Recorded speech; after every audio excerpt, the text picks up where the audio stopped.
मेरा मेरा जीवन संघर्ष ही आप लोगों के नाम मेरा आखिरी संदेश है। मेरा जीवन संघर्ष ही आप लोगों के नाम मेरा आखिरी संदेश है। इस कथनी को चरितार्थ करने वाले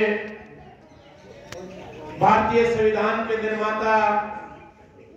महामानव बाबा साहब डॉक्टर भीमराव अंबेडकर जी के चरणों में नमन करते हुए एवं इस देश और दुनिया के अंदर इस मानवतावादी मिशन को मजबूत करने वाले, इस आंदोलन को आगे बढ़ाने वाले, समय समय पर जन्मे सभी संतों महापुरुषों के रहबरों के चरणों में नमन करते हुए और बाबा साहब डॉक्टर भीमराव अंबेडकर,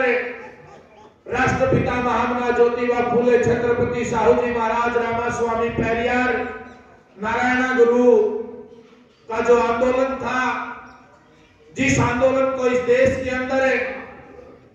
6 दिसंबर 1956 के बाद इन कांग्रेस, बीजेपी और तमाम मनुवादी लोगों ने मिट्टी में दफनाने की कोशिश की। इस मानवतावादी आंदोलन को, इस विचारधारा को दोबारा से पुनर्जीवित करने वाले बहुजनों के हृदय सम्राट वामसेव DS4 बहुजन समाज पार्टी के संस्थापक मान्यवर साहब कांशीराम जी को नमन करते हुए और वर्तमान समय में बाबा साहब डॉक्टर भीमराव अंबेडकर जी के मिशन को बखूबी तरीके से इस देश के अंदर आंदोलन को आगे बढ़ा रही बहुजन समाज पार्टी की राष्ट्रीय अध्यक्ष, पूर्व मुख्यमंत्री उत्तर प्रदेश परम आदरणीय आयरन लेडी माननीय बहन कुमारी मालती जी के कुशल नेतृत्व में, उनकी नीतियों में अपनी आस्था रखते हुए आज बहादुरगढ़ के इस गुरु घर में बाबा साहब डॉक्टर भीमराव अंबेडकर जी के परिनिर्वाण दिवस पर आयोजित इस विचार संगोष्ठी कार्यक्रम में हमारे बीच में मौजूद मेरे से पूर्व में जिन्होंने अपनी बातें रखी, हमारे युवा साथी भाई प्रवीण मेहरा जी जो हमारे प्रदेश के सीयू हैं, सम्मानित आजाद चोपड़ा जी जो हमारे प्रदेश कार्यकारिणी के सदस्य हैं और आज के कार्यक्रम की अध्यक्षता कर रहे सम्मानित हमारे जिला के अध्यक्ष प्रकाश दुचानिया जी, बहुत ही सम्मानित हमारे जिला के प्रभारी रतनलाल गौतम जी, हमारे जिला के प्रभारी सम्मानित मेहरा साहब, सम्मानित सदानंद आलड़िया जी, मंच पर विराजमान हमारी बहन मीना सेन जी, लीला मेहरा जी, बहुत ही सम्मानित हमारे बुजुर्ग सभी विधानसभा अध्यक्ष जो मंच का संचालन कर रहे बहादुरगढ़ के हमारे भाई साथी सतवीर जाखोदा जी, सम्मानित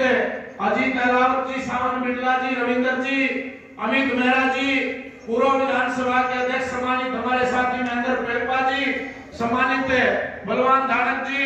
और सम्मानित साथियों में बहुत सारे लोगों के नाम जानता हूं। सभी के नाम में लेते हुए आप सभी को मेरी तरफ से जय भीम, जय भारत,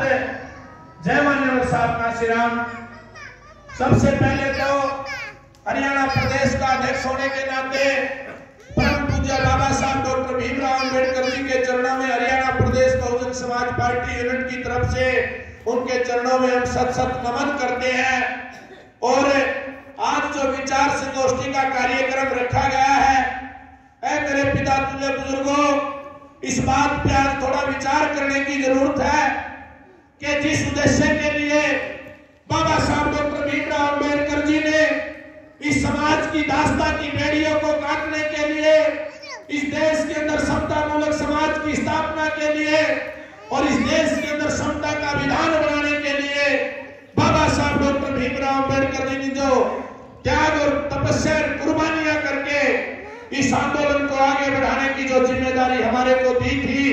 आज इस बात पे विचार करने की जरूरत है कि आप लोगों की, समाज के लोगों की इस आंदोलन में भागीदारी कितनी है। इसलिए बाबा साहब अम्बेडकर की जब बात आती है तो आज इस देश के अंदर, आज आप देखोगे तो हमारे देश के प्रधानमंत्री श्री नरेंद्र मोदी जी भी, तमाम विपक्षी पार्टियों के लोग, तमाम संगठनों के लोग बाबा साहब डॉक्टर भीमराव अंबेडकर जी की प्रतिमा के ऊपर वो फूल तो चढ़ाएंगे, उनके सामने नतमस्तक तो होंगे वो लोग,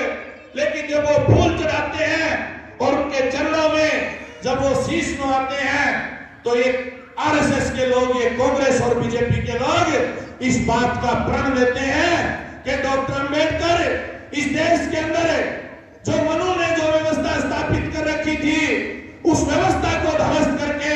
जिस समतामूलक समाज की स्थापना के लिए आपने अपना जीवन कुर्बान किया, हम उस सपने को कभी साकार नहीं होने देंगे। ऐसा ये लोग, कांग्रेस और बीजेपी के लोग करते आए हैं इस देश के अंदर। वर्तमान समय में अगर हम इस बात के ऊपर विचार करें, आज से कुछ दिन पहले, आज से कुछ वर्षों पहले जब इस देश के अंदर बहुजन समाज पार्टी नहीं बनी थी, मान्यवर साहब काशीराम जी ने अपना आंदोलन शुरू नहीं किया था, तो इस देश के अंदर डॉक्टर अंबेडकर को एक बात से माना जाता है था कि डॉक्टर अंबेडकर तो सिर्फ इस देश के अंदर दलितों का नेता था। तमाम पार्टियों के